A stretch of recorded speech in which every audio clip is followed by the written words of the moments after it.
Welcome to Infinity IQ Plus. नमस्कार दोस्तों, तो कैसे हैं आप लोग। आइए आज हम बात करने वाले हैं, जैसा कि अभी हेडलाइन बना हुआ है, ये बहुत ही इंटरेस्टिंग टॉपिक है पेंशन स्कीम के बारे में। अभी कुछ बहुत सारे आर्टिकल आपने देखे होंगे इधर उधर, ये पेंशन स्कीम क्या है, पेंशन स्कीम क्या है। तो आज हम पूरी तरह से इसके ऊपर चर्चा करने वाले हैं कि ये है क्या, पहले क्या सिस्टम था, अब क्या सिस्टम है, होने क्या वाला है। तो आइए एक एक करके इसके ऊपर डिस्कस करते हैं। जैसा कि आप हेडलाइन पढ़ रहे होंगे, centre announces unified pension scheme, how will UPS, इसको शॉर्ट फॉर्म में यूपीएस कहते हैं, unified pension scheme, differ from OPS NPS. अब ये समझते हैं ये सब क्या क्या है। तो अभी आज की मॉर्निंग की न्यूज़ है, सेंटर ने अनाउंस कर दिया है कि पेंशन का एक यूपीएस यानी कि यूनिफाइड पेंशन स्कीम, एक स्कीम होगा जिसके तहत लोगों को पेंशन दिया जाएगा। इतनी बात तो क्लियर है। चलिए, तो अब उसके ऊपर समझते हैं हम कि पहले का क्या सिस्टम होता था, अब जो सिस्टम आया है उसमें क्या अंतर आया है। चलिए देखते हैं ये करके। तो सबसे पहले यहां पर देखो, यहां पर लिखा हुआ है ओपीएस वर्सेस एनपीएस। मतलब कि पहले सिस्टम जो हमारा 2004 था, उससे पहले ओपीएस करके सिस्टम आता था। ओपीएस का फुल फॉर्म हो गया ओल्ड पेंशन स्कीम, कुछ भी नहीं है, पुराना है तो भाई ओल्ड ओपीएस, ठीक है। अब उसके बाद जो नया बना उसको बोलते हैं NPS, NPS new pension scheme, या फिर इसको नेशनल पेंशन स्कीम भी कहा जाता है, ठीक है। तो अब समझते हैं इसके ऊपर में क्या डिफरेंस है। कह रहा है कि some state have restored old pension scheme instead of new pension scheme. क्या होता था कि बनने के बाद ऐसा नहीं किया गया कि आपको यही फॉलो करना है, ऐसा नहीं हुआ कि आपके ऊपर डिपेंड करता है ये, कि आप स्टेट के ऊपर डिपेंड करता है, किस राज्य के ऊपर, कि आपको कौन सी पेंशन स्कीम चलवानी है, कौन सी अपनानी है, वो उसके ऊपर डिपेंड करता है, ठीक है। तो फोर्सफुली नहीं किया गया, ये बोला गया कि आपको मर्जी है, चाहे ओपीएस की तरफ जाओ चाहे एनपीएस की तरफ जाओ, ठीक है। उसके बाद बोला गया एनपीएस को नेशनल पेंशन स्कीम, जैसे मैंने आपको पहले बता दिया।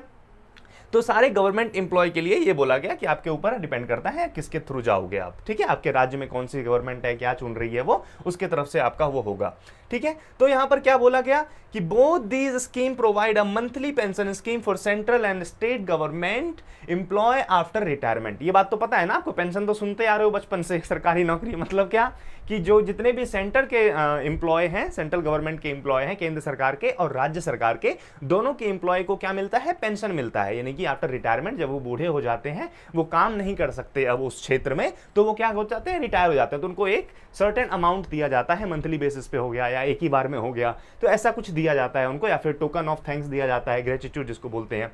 तो अब डिस्कस करने वाले हैं कि ये किस तरह से पहले मिलता था और किस तरह से न्यू पेंशन स्कीम में मिलता था और किस तरह से अब आने वाले समय में मिलेगा, ठीक है। तो आइए देखते हैं। तो लिखा हुआ है what is old pension scheme, जो जैसा मैंने बताया कि इसके बारे में अब डिस्कस करते हैं। तो क्या था ये कि the old pension scheme OPS is retirement scheme, retirement का ही है ये, approved by the government, government के द्वारा अप्रूव किया जाता था ये। Government employee receive a monthly pension under OPS, it provide the employee who have completed at least 10 year of service and based on last तो क्या है ये, सिंपल सी भाषा में आपको समझाता हूं कि कोई भी सरकारी कर्मचारी अगर उसने 10 साल का सर्विस कर लिया, 10 साल का सर्विस कर लिया, उसने 10 साल की नौकरी कर ली उसने, कोई भी सरकारी मुलाजिम, चाहे वो केंद्र का हो या स्टेट का हो, तो उसको क्या होता था कि पेंशन मिलता था आफ्टर रिटायरमेंट। जैसे रिटायरमेंट की एज क्या है, हर एक क्षेत्र में अलग अलग होता है, तो ये 60-62 के नॉर्मली हम लोग ले लेते हैं, ज़्यादातर गवर्नमेंट एम्प्लॉय इसी में काम करते हैं। आर्मी वगैरह का डिफरेंट है क्योंकि उनका तो और कम में हो जाता है। तो 60-65 की उम्र के बाद जब वो रिटायर हो जाएगा, तो उसको जो पेंशन मिलेगा वो कैसे निर्धारित था, कैसे फिक्स था, वो कि लास्ट ड्रॉन बेसिक सैलरी, यानी कि लास्ट साल में जब उसने खत्म किया अपना रिटायरमेंट, जब उसका हुआ, तो उस साल में उसने कितनी सैलरी ली गवर्नमेंट से, उसको कितना सैलरी मिला, ठीक है। तो उसके बेसिस पे तो उसका 50% उसको पैसा मिलता था। ये आपने सुना भी होगा बहुत पहले कि क्या होता था कि कोई भी टीचर है, तो अब वो रिटायर हो गया, तो उसको रिटायरमेंट के बाद कितना पैसा मिलता था, आधा, यानी कि उसका 50%। जैसे उसकी अगर सैलरी होगी 50,000 रुपए, तो उसको मिलेगा 25,000 रुपए, ठीक है, ओल्ड पेंशन स्कीम के तहत।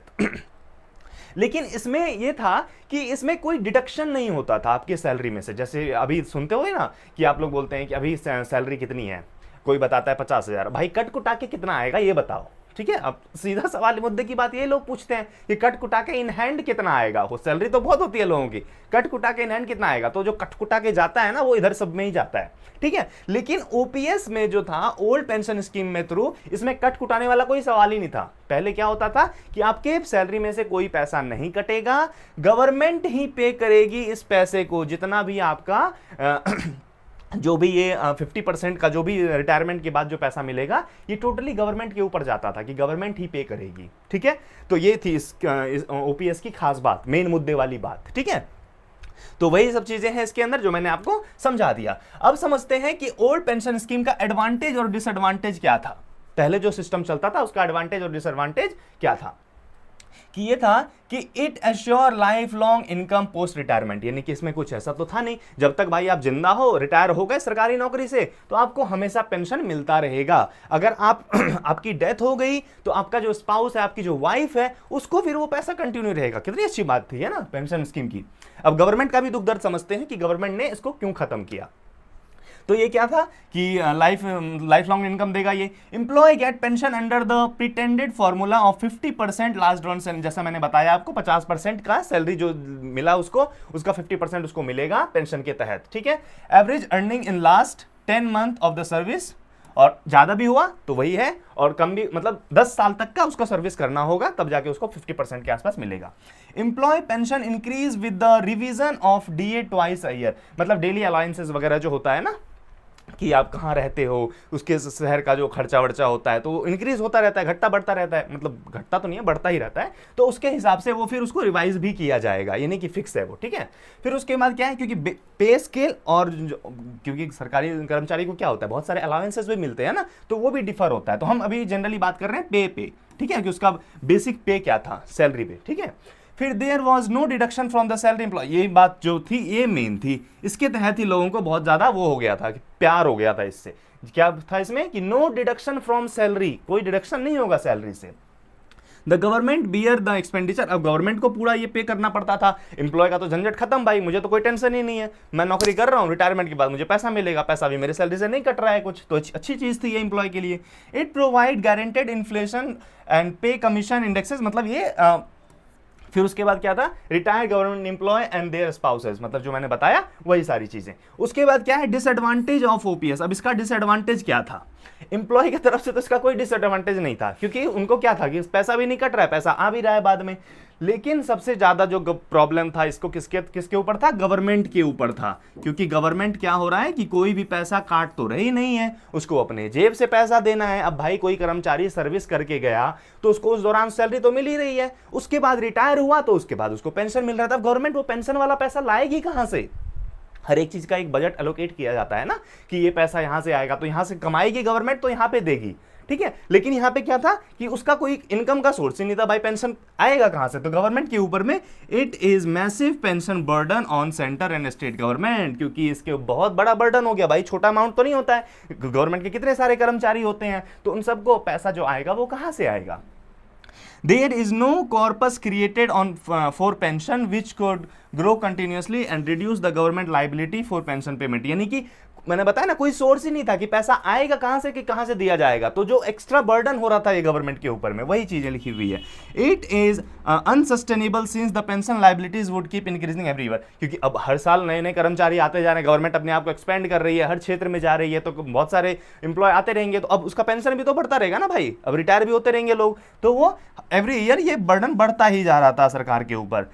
सिंस लाइफ, अब क्या था कि इसमें सब कुछ बेटर हो गया, हेल्थ इंफ्रास्ट्रक्चर वगैरह सब कुछ अच्छा हो गया, तो अब लाइफ की एक्सपेक्टेंसी भी थी, मतलब उम्र जो होता है लोगों का कि वो 70 साल 80 साल 90 साल जीने लगे थे लोग, तो अब इतने सालों तक सोचो आप, 60 साल के रिटायर होने के बाद अगर 30 साल का पेंशन उसको मिल रहा है, तो भाई 30 साल तक गवर्नमेंट उससे तो पैसा जनरेट ही नहीं कर पा रही है उस एम्प्लॉय से, तो उसको फालतू में दे रही है। मैं गवर्नमेंट के पॉइंट ऑफ व्यू से आपको बता रहा हूं, ठीक है, कर्मचारी बुरा मत मान जाना। तो अब उसको तो पैसा तो मिल ही नहीं, गवर्नमेंट को तो आ ही नहीं रहा है उस एम्प्लॉय से पैसा, लेकिन उसको देना पड़ रहा है। तो यही सिरदर्द के कारण गवर्नमेंट ने क्या किया आपके इस जो स्कीम था ये ओपीएस को यहां पर डिसकंटिन्यू कर दी, डिसकंटिन्यू नहीं किया, मतलब इसको रिवाइज करके एक नया सिस्टम बना दिया जिसको कहते हैं हम एनपीएस, ठीक है, एनपीएस नेशनल पेंशन स्कीम। अब ओपीएस जो था आपका कब तक चल रहा था ये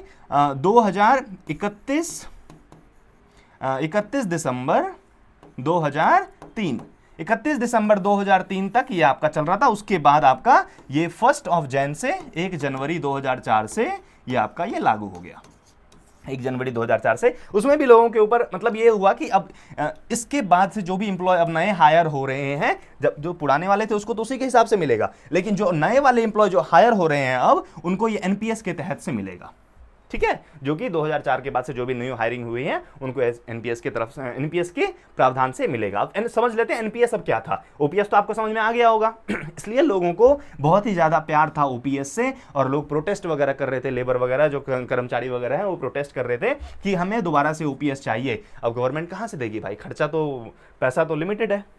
चलिए अब समझते हैं एनपीएस क्या था। तो जैसे कि यहां पर, हाँ, अब एनपीएस समझते हैं कि एनपीएस क्या है। एनपीएस आपको जैसे मैंने बताया न्यू पेंशन स्कीम या फिर नेशनल पेंशन स्कीम, ठीक है। ये कब लाया गया, 2004 में, 1 जनवरी 2004 में लाया गया, इंट्रोड्यूस किया गया इसको, ठीक है। फिर उसके बाद ये क्या था कि एनडीए की सरकार थी उस समय, एनडीए की सरकार में ही लाया गया था इसको 2004 में।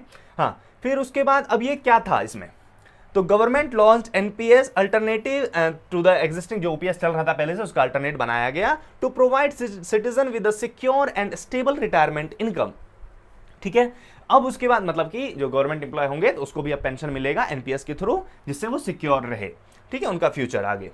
तो अब इसमें क्या था कि अब इसको रेगुलेट कौन करता था, पीएफआरडी, उसका फुल फॉर्म क्या है, pension fund regulatory and development authority, ठीक है, ये इसको करता था। अब इसमें एनपीएस में क्या था, पहले तो लोगों को आदत लग गई थी कि भाई मेरे सैलरी में से कुछ नहीं कटेगा, लेकिन एनपीएस के तहत क्या हुआ कि बोला गया कि आपको 10% of your basic pay you have to contribute in your pension scheme, यानी कि 10% आपको कंट्रीब्यूट करना पड़ेगा, बाकी का 40% गवर्नमेंट कंट्रीब्यूट करेगी, 14% आपके सैलरी का, ठीक है, गवर्नमेंट का सैलरी का नहीं, ठीक है। तो 10% आपको अपनी सैलरी का देना पड़ेगा, 14% आपको अपने गवर्नमेंट, आपका गवर्नमेंट उसमें ऐड करेगी, फिर उसको कहीं इन्वेस्ट करेगी उस पैसे को, ताकि गवर्नमेंट उससे पैसा जनरेट कर पाए, तभी तो आपको बुढ़ापे में पैसा देगी ना, गवर्नमेंट के पास पैसा तो आना चाहिए, ठीक है। तो एवरी मंथ आपको ये करना पड़ेगा, प्लस डेली अलाउंसेस, मतलब बेसिक सैलरी प्लस डीए, दोनों का मिला करके इतना इतना आपको देना होगा, ठीक है। और other citizen can contribute minimum 500 monthly toward NPS, यानी कि कोई भी आपको, जैसे ये तो गवर्नमेंट एम्प्लॉय के लिए हो गया, उन्होंने इसमें कर दिया एड ऑन कि कोई भी कर सकता है, चाहे फैक्ट्री में काम करते हो आप भी इसमें एनरोल करवा सकते हो, किसी भी प्राइवेट फॉर्म में काम करते हो आप भी इसमें एनरोल करवा सकते हो, ठीक है। तो ये था कि 500 मिनिमम आपको हर मंथ पे करना पड़ेगा इसमें, ठीक है, ताकि आप उसमें एनरोल हो जाओ। फिर क्या था कि इसमें ये अब गवर्नमेंट क्या करती थी इसमें कि NPS is market linked annuity scheme which individual can invest regular amount of during employment and receive annuity when they retire. अब इसमें क्या था कि अब यहां देखो ये मार्केट लिंक्ड था, यानी कि जो गवर्नमेंट पैसा इकट्ठा करती थी पेंशन वाला, एम्प्लॉय से लेकर के 10%, खुद का 14% डाल के उसको किसी मार्केट में लगाती थी, मार्केट यानी कि स्टॉक मार्केट हो गया, बॉन्ड हो गया, बहुत सारी चीजें होती हैं, ठीक है। तो जहां से इंक्रीज हो पैसा आपका, ठीक है, एटलीस्ट इन्फ्लेशन को तो बीट करे। तो अब वो क्या होता था कि वो पैसा लगा करके वो किसी मार्केट में डाल दिया। अब जो वो पैसा था पहले क्या था कि फिक्स्ड होता था कि इतना तो इतना आपको मिलना ही है, अब इसमें ये फिक्स्ड नहीं रहा क्योंकि ये मार्केट बेस्ड पे हो गया। अब मार्केट क्या होता है, कभी ऊपर जाता है कभी नीचे आता है, ये तो आपको पता ही है ना, कभी ऊपर कभी नीचे। तो अब मार्केट ऊपर गया तो उसको तो बहुत अच्छा रिटर्न मिल गया, ओपीएस से भी बहुत ज्यादा रिटर्न मिल गया उसको, है ना। लेकिन जब मार्केट डाउन गया तो उसमें क्या हुआ, उसका जो रिटर्न है, जो उसका पेंशन है वो कम हो गया, क्योंकि टोटली मार्केट बेस्ड पे था ये, तो वो कम हो गया।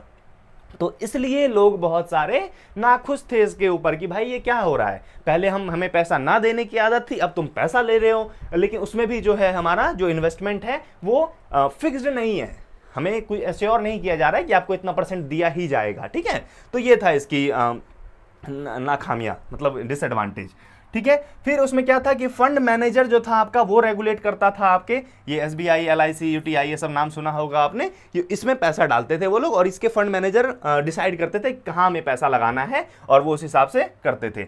अब इसमें क्या था कि अपॉन रिटायरमेंट के दौरान an individual can withdrawn up to 60% NPS amount, यानी कि क्या बोला गया इसमें कि आप अपना 60% पैसा विड्रॉ कर सकते हो रिटायरमेंट के टाइम पे, ठीक है, जो कि टैक्स फ्री होता था, ठीक है, वो टैक्स नहीं लगता था उसके ऊपर। और उसके बाद 40% जो अमाउंट है, 40% पैसा जो आपके पेंशन में इकट्ठा किया है, वो आप एनुअली हिसाब से ले सकते हो, ठीक है, एनुअली मंथली जैसे आपको लेना है वो आप ले सकते हो, ठीक है। तो ये था आपका एनपीएस। अब इसका एडवांटेज डिसएडवांटेज समझ लेते हैं। जैसा कि मैंने पहले ही बताया कि employee can withdraw 60% of total corpus, total amount जितना पैसा इकट्ठा कर लिया उसने, मान लो उसने 1 करोड़ रुपए इकट्ठा कर लिया पेंशन स्कीम में, तो उसका 60 लाख रुपए उसको टैक्स फ्री मिल जाएगा, यानी कि सीधा सीधा ये अकाउंट में आ जाएगा 60 लाख। उसके बाकी के जो 40 लाख बचे हैं 40%, वो आप एनुअली, और उस पर टैक्स लगेगा आपको, ठीक है, वो एनुअली या मंथली आप ले सकते हो गवर्नमेंट से पेंशन स्कीम में। Employee have more flexibility and control and over NPS investment since they can choose the professional fund manager with the highest return। अब यहाँ पर क्या था कि आप खुद चुन सकते हो कि आपको पैसा कहाँ किसको देना है, SBI वाले को देना है, LIC वाले को देना है, UTI वाले को देना है, किस फंड में आपको पैसा डालना है, ये आप खुद चुन सकते हो, यू हैव राइट, ठीक है। उसके बाद क्या था, it provide higher return regardless equity. अब क्या होता था कि इसमें आपको हायर रिटर्न भी मिल सकता था, ज्यादातर तो मार्केट एक करेक्शन के बाद ऊपर जाती ही है, तो उसमें क्या होता था कि हायर रिटर्न आपको मिल सकता था, लेकिन फिक्स नहीं था कि मिलेगा ही मिलेगा, ठीक है। Fund manager manage the NPS investment, अब वो फंड मैनेजर तो था, वो मैनेज करता था एनपीएस को। A tax deduction available for NPS contribution made every year during the employment, यानी कि वो टैक्स डिडक्शन तो हर बार होता था इसमें से। फिर उसके बाद ये रेगुलेट करती थी इसको, हाँ। अब उसके बाद ये जो था मैनेज कर सकता था ऑनलाइन, ठीक है, आप देख सकते हो इसको कभी भी क्या चल रहा है, मेरे अकाउंट का क्या वैल्यू है, कितना पैसा भी हुआ है, ठीक है, ये सब आप देख सकते हो। फिर इसका डिसएडवांटेज क्या था कि 10% जो कटता था ये एम्प्लॉय को चुभने लगा कि भाई 10% हम क्यों दें, क्योंकि अब पहले नहीं कटता था ना, तो उसकी ना देने की आदत थी, अब देने की आदत हो गई, तो लोग को थोड़ा सा ये खटक रहा था कि ये नहीं सही चाहिए। तो अब इसमें क्या होगा, प्रोटेस्ट लोग करने लगे, लेबर लोग बहुत ज्यादा इकट्ठा हो गए इधर उधर, तो प्रोटेस्ट वगैरह हो रहा था गवर्नमेंट और स्टेट एम्प्लॉय के द्वारा। अब pension amount is not fix, जैसा मैंने बताया मार्केट बेस्ड था, तो वो फिक्स नहीं था, ठीक है। फिर उसके बाद many people are unaware of financial term, बहुत सारी टर्म वगैरह था इसमें कि निकालोगे तो इतना कटेगा, ये होगा, तो बहुत सारी चीजें होती है, हिडन चार्जेस वगैरह, वो सब अनअवेयर थे लोग इसके बारे में, इसलिए लोगों को ये नापसंद आया, ठीक है। तो लेकिन 2004 से अभी तक तो यही चल रहा था, एनपीएस ही चल रहा है, ठीक है, अभी भी चल रहा है, अभी यूपीएस जो है यूनिफाइड सिस्टम ये लागू नहीं हुआ है, ठीक है। अब देखते हैं, तो अब जैसे मैंने बताया इन दोनों के बीच में डिफरेंस क्या था कि एलिजिबल एम्प्लॉय कौन था, इसमें सिर्फ ओपीएस में सिर्फ गवर्नमेंट को मिलता था पेंशन, इसमें क्या होता था कोई भी ले सकता है, 18 से 60 साल की उम्र में एनआरआई भी ले सकते हैं इसमें, ठीक है। तो ये इसके एनपीएस की बेनिफिट थी। पेंशन पेमेंट बेसिस क्या था, इसमें provide pension government employee based on the last drawn salary, यानी कि लास्ट ड्रॉन सैलरी जो उसको मिला है रिटायरमेंट के टाइम पे, उस सैलरी का 50% उसको मिलता था। और यहाँ पर क्या है, पेंशन अब इन्वेस्टमेंट के बेस पे हो गया, ये यहाँ पे पेंशन अमाउंट क्या था 50% जैसे मैंने बताया। फिर यहाँ पर क्या है, ये 60% टैक्स फ्री है और 40% इन्वेस्टेड उसमें मिलेगा उसको पेंशन के तहत मंथली वाइज से। कंट्रीब्यूशन अमाउंट क्या था कि एम्प्लॉय डोंट कंट्रीब्यूट, ये लाइन सबको मजेदार लग रही थी कि इसमें employee don't contribute any amount, but यहाँ पर 10% एम्प्लॉय करता है, 14% गवर्नमेंट करता है। इनकम टैक्स, इसमें कोई tax benefit, no income tax benefit, क्योंकि भाई आप तो कुछ भर ही नहीं रहे हो ना टैक्स, उसमें गवर्नमेंट ही आपको पैसा दे रही है उल्टा, तो यहाँ पे कोई टैक्स बेनिफिट मतलब नहीं मिलता था, क्योंकि क्लेम क्या करोगे, आपने तो पे ही कुछ नहीं किया।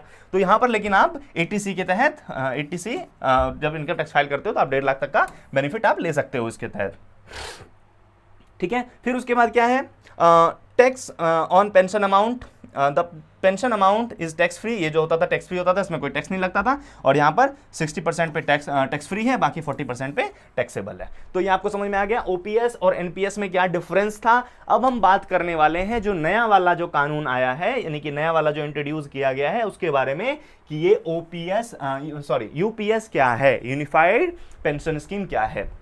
आई होप आपको अभी तक क्लियर हो रहा होगा सारी चीजें। अब देखते हैं यूपीएस क्या है। तभी कैबिनेट मिनिस्टर सबने प्रधानमंत्री मोदी जी के साथ उन्होंने अप्रूव कर दिया, टुडे आज ही किया है ये मॉर्निंग में, UPS scheme, unified pension scheme. अब इसके तहत क्या है, इसके क्या क्या फीचर्स हैं वो मैं समझा देता हूं आपको।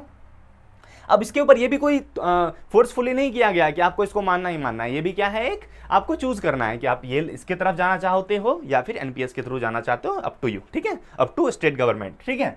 अब देखते हैं इसमें क्या है, assured pension 50% of the average basic पे, ये भी सेम बिल्कुल वही चीज है कि आपके लास्ट रिटायरमेंट के टाइम पे 50% जो आपको पैसा मिल रहा था उसका 50% आपको मिलेगा इसमें भी। लेकिन इसमें एज वगैरह को इंट्रोड्यूस कर दिया गया। कैसे? बोला गया कि अगर आप 25 साल की सर्विस देते हो, 25 ईयर की सर्विस देते हो या उससे ज्यादा देते हो, तो you can get pension of 50% of your last drawn salary in the retirement year. यानी कि रिटायरमेंट ईयर के दौरान आपने जो भी पैसा लिया सैलरी के रूप में, उसका 50% you will get if you do service of 25 years. ठीक है। उसके बाद क्या है? This pay to be is to be proportionate at lesser service period. अब उसका क्या भाई, जिसने उससे कम साल किया काम उसको कितना मिलेगा? तो उसमें बोला गया कि देखो भाई, आपको 10,000 तो फिक्स है कि इतना तो मिनिमम मिलेगा ही मिलेगा आपको पेंशन। रिटायर अगर आप होते हो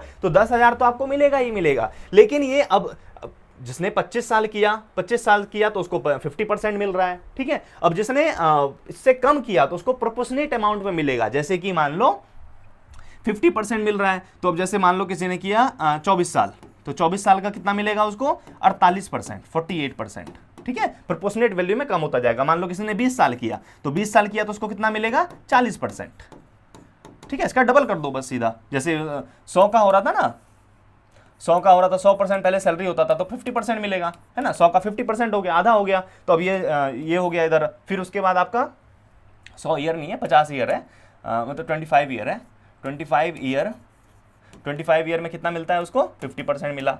ठीक है। तो 24 साल में 48%, 20 साल में 40%। फिर उसके बाद अगर उसने 15 साल किया तो 15 ईयर किया अगर सर्विस उसने, तो उसको मिलेगा 30% of the last drawn salary. ठीक है। समझ में आ गया होगा आपको कि ये किस तरह से मिलेगा। तो इन्होंने इसको थोड़ा और ज्यादा क्लियर कर दिया। ठीक है। अब उसके बाद अब इसमें क्या और चेंजेस किए हैं उन्होंने कि हाँ, ये तो समझ लिया हमने। Assured family pension 60%। अब क्या किया उन्होंने कि अगर पहले क्या होता था कि आप चले गए, यानी कि आपकी भगवान न करे डेथ हो जाए, तो उसके बाद फैमिली को 50 जितना मिलता था उतना ही सैलरी मिलता था। लेकिन इसमें क्या कर दिया गया कि 60% कर दिया कि अगर आपकी डेथ हो जाती है तो आपको 60% पेंशन मिलेगा आपके स्पाउस को, आपकी वाइफ को, आपकी फैमिली को। ठीक है। तो जो कि ये अच्छी चीज है फैमिली के पॉइंट ऑफ व्यू से समझा जाए तो। एश्योर्ड मिनिमम जैसे मैंने बताया 10,000 पर मंथ तो आपको मिलेगा ही मिलेगा। अगर आपने 10 साल की सर्विस की है या उससे कम किया है तो 10 मतलब एटलीस्ट आपको 10,000 तो मिलेगा ही मिलेगा। ठीक है।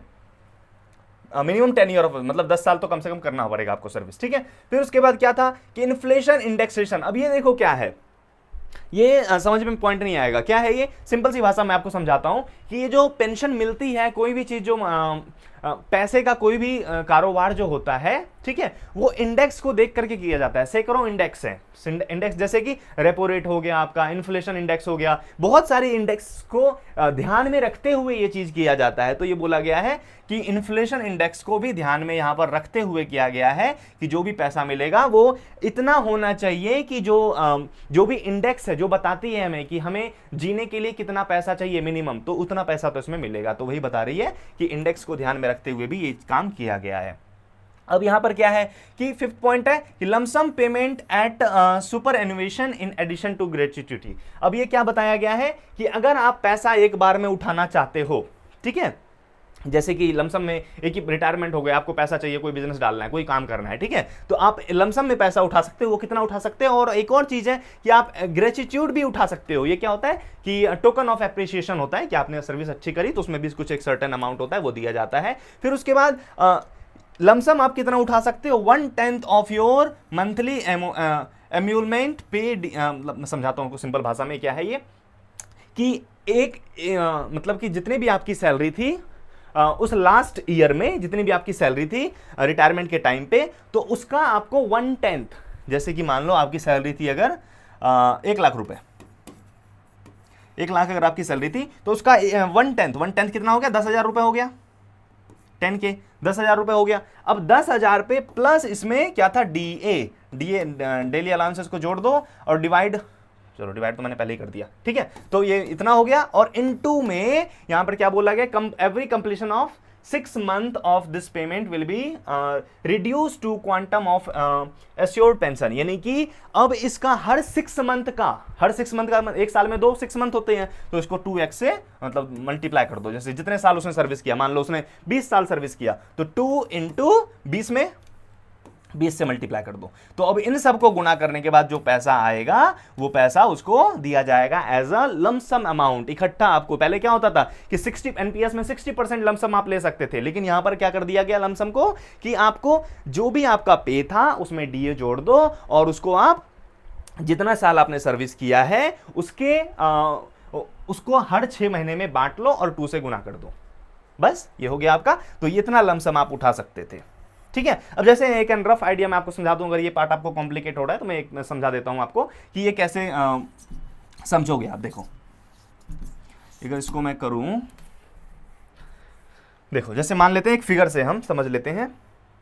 जैसे मान लो कि एक आदमी की सैलरी थी 1 लाख रुपए, 1 लाख रुपए सैलरी थी उसकी, ठीक है। अब यहां पर हम कैलकुलेट कर लेते हैं ये कि कितना बनेगा उसका। तो 1 लाख रुपए सैलरी महीने का आ गया उसका। उसके बाद डीए मान लेते हैं उसकी 10,000 रुपए, ठीक है। तो 1 लाख प्लस 10,000 यानी कि 1,10,000 हो गया, 1,10,000 हो गया, ठीक है। अब इसमें हमें गुना करना है किसको, मान लो उसने 20 साल की सर्विस की, तो 2 गुना 20, ठीक है। अब इन सबको हम गुना कर देंगे तो इतना उसको लमसम एक अमाउंट इकट्ठा मिलेगा। तो 20 दूनी 40 और 40 से इसको गुना करेंगे तो 4, 4 एकम 4, फिर 0 0 जोड़ते जाओ। तो इतना पैसा उसको मिलेगा, 44 लाख रुपए के आसपास उसको मिलेगा एज अ लमसम अमाउंट, ठीक है। पहले क्या होता था 60% मिलता था, तो ये अब उन्होंने रिवाइज किया इसको। तो आपको ये समझ में आ गया क्या है यूपीएस सिस्टम। उसके बाद वीडियो थोड़ी लंबी हो सकती है तो समझना अच्छे तरीके से इसको, ताकि आप एग्जाम वगैरह में भी लिख पाओ इसको अच्छे तरीके से कि क्या है ये। तो जैसा आप देख सकते हो union cabinet approve unified pension scheme UPS लागू कर दिया गया। और इसमें वैष्णव जी क्या बोलते हैं, आपके रेलवे मिनिस्टर क्या बोलते हैं कि union cabinet led to prime minister Narendra Modi has given green light, उसको हरा सिग्नल दे दिया गया। और ये क्या कहते हैं कि the scheme is set to be benefit 23 lakh central government, 23 lakh central government में इंप्लॉय हैं और उसके बाद 90 लाख आपके स्टेट में इंप्लॉय हैं। तो इन सबको फायदा मिल सकता है अगर ये इस तरह से चलते हैं। तो अब इसमें हाँ और क्या है इसमें कि the UPS will be implemented. अब कब से ये लागू होगा आपका, 1 अप्रैल 2025 यानी कि नेक्स्ट ईयर से 1 अप्रैल से ये लागू हो जाएगा आपका। अगर आप इसमें एनरोल करवाना चाहते हो तो कर सकते हो। अब ये लागू नहीं हुआ है, अभी इंट्रोड्यूस किया गया है और उसको हरी झंडी भी मिल चुकी है कि ये लागू हो जाएगा अब, ठीक है। अब उसके बाद क्या है इसमें हाँ तो वही चीज़ है जो मैंने आपको समझाया कि 50% उसका 25 साल का अगर काम किया है तो 50% of their last drawn salary का मिलेगा, ठीक है। तो आई होप आपको ये क्लियर हो चुका होगा कि पेंशन स्कीम क्या है। बहुत सारे भी न्यूज़ चल रही हैं इधर उधर, तो आप उम्मीद है आपको समझ में आ गया होगा ये ओपीएस, एनपीएस और यूपीएस में क्या डिफरेंसेस हैं। और ठीक है, फिर मिलते हैं नेक्स्ट वीडियो में, तब तक के लिए जय Hind. Follow and subscribe us for more.